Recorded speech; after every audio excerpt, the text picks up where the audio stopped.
बिस्मिल्लाहिर्रहमानिर्रहीम। अस्सलाम वालेकुम। Welcome to my channel delicious dishes. आज हम बना रहे हैं बहुत ही मज़ेदार, क्विक और इजी सी खीर की रेसिपी। बहुत ही मज़ेदार और आसान सी रेसिपी है।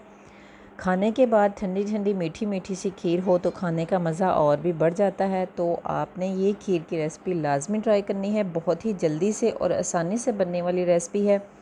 रेसिपी को स्टार्ट करने से पहले अगर आप चैनल पर नए हैं तो चैनल को सब्सक्राइब कर दें और बेल नोटिफिकेशन को प्रेस कर दें।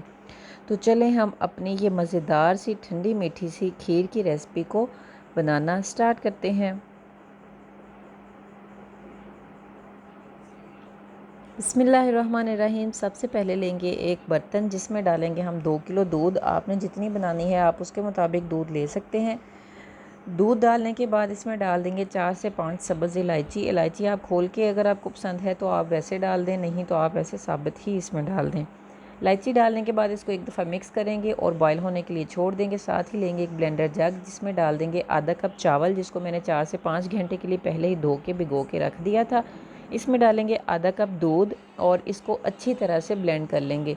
इसका आपने बहुत ही अच्छी तरह से स्मूथ सा पेस्ट बनाना है। अगर इसमें छोटे छोटे से बारीक से दाने रह भी जाएं तो कोई मसला नहीं, आप इसको दोबारा से भी कर सकते हैं या आप इसको इसी तरह से रहने दे सकते हैं। इसको अच्छी तरह से ब्लेंड करके साइड पे कर लेंगे। दूध भी हमारा अच्छी तरह से बॉयल हो चुका है। अब हम इसमें डाल देंगे ये मिक्सचर जो हमने चावलों का बना के रखा था।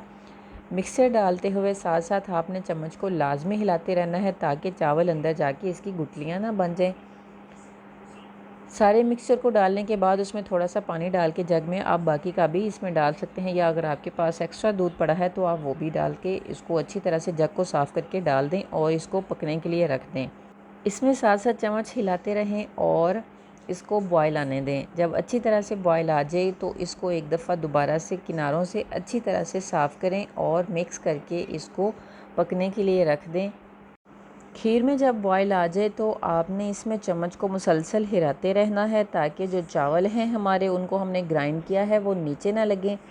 आपने इसको 5 से 6 मिनट के लिए पका लेना है। जब ये इस तरह से हल्की सी गाढ़ी होना शुरू हो जाए, थिक होना शुरू हो जाए, तो हम इसमें डाल देंगे चीनी। चीनी आप अपने जायके के मुताबिक डाल सकते हैं। मैं इसमें डाल रही हूँ 1 कप। आपको जितना मीठा पसंद है आप उस मुताबिक इसमें डाल सकते हैं। चीनी डालने के बाद इसको दोबारा से अच्छी तरह से मिक्स करेंगे और यहाँ पे आपने चम्मच को बिल्कुल भी नहीं छोड़ना। इसको चम्मच को मुसलसल हिलाते हुए आपने इसको पका लेना है। ये तकरीबन 20 से 25 मिनट लगेंगे ये खीर पकाते हुए, और ये बहुत ही आसानी से और जल्दी से मज़ेदार सी खीर हमारी रेडी हो जाती है। चीनी डालने के बाद आपने इसको 5 से 6 मिनट के लिए मज़ीद पका लेना है। जब ये इस तरह से गाढ़ी होना शुरू हो जाए तो आंच जो है वो आपने इसकी लो कर देनी है, और इसकी थिक कंसिस्टेंसी मैंने इतनी रखी है। आपको जितनी थिक पसंद है या पतली पसंद है आप उस मुताबिक इसको रख सकते हैं। फ्लेम को हम यहाँ पे कर देंगे ऑफ़, और खीर को हम रूम टेम्परेचर पे अच्छी तरह से ठंडा कर लेंगे और उसके बाद हम इसको निकाल लेंगे एक बाउल में, और उसके बाद हम इसके ऊपर थोड़े से कटे हुए बादाम और मेवे डाल देंगे। आपको जो ड्राई फ्रूट्स पसंद हैं आप अपनी पसंद के मुताबिक इसमें डाल सकते हैं। खीर को अच्छी तरह से ठंडा करने के बाद अगर इसमें आप ड्राई फ्रूट्स डालें तो बहुत ही अच्छे से और क्रंची सा इसका टेस्ट आता है। खीर हमारी माशाल्लाह से रेडी हो चुकी है। बहुत ही आसानी और जल्दी से बनने वाली खीर है, बहुत ही मज़ेदार बनती है। इसको अच्छी तरह से ठंडा करें 4 से 5 घंटे के लिए और इसके बाद इसको करें एंजॉय।